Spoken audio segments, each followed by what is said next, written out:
Guys, good morning. Lumipat kami ng bahay galing Labal. Dito na kami ngayon sa La Prairie. So ito yon yung salas. Yan.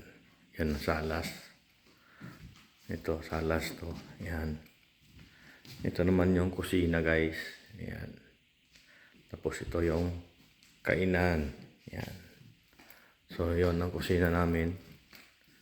Yan. So, yung CR nandito. Yan. Yan. Bathtub. Yan. Babo. CR. Yan. So, maluwang guys. Ayan yung kwarto namin. Yan. Ayan. Ayan. Yung cabinet. Ayan. Ito malapad. Ayan yung kwarto. Pwedeng 3 tao dito.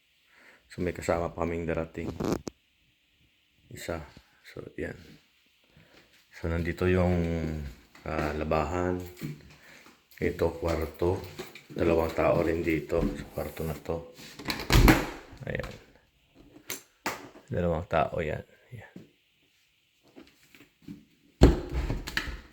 Tapos ito, labasan, papuntang grahe. Ayan. Pupunta sa grahe. Doon. Yan. So, 2 yung pintuan. 2 yung pintuan, guys. Dito sa harap at likod. Yan. Nandun yung isa. Para pa sa main. Sa main. Yan. Yung pinaka-main niya. So, harap-likod ang pintuan, guys. Yan. Dito kami. Diba? Medyo marami pang kulang. Pero okay na lang din yan. At least may kusina kaming gumagana. May nakuha kaming lutuan.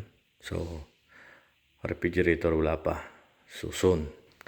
At saka yung washing machine. Yan. Yan. Yan. So, yun lang guys ang update sa paglipat namin ng bahay. Nandito kami sa bali pinaka-underground. So, yun lang guys. Thank you for watching. Babush!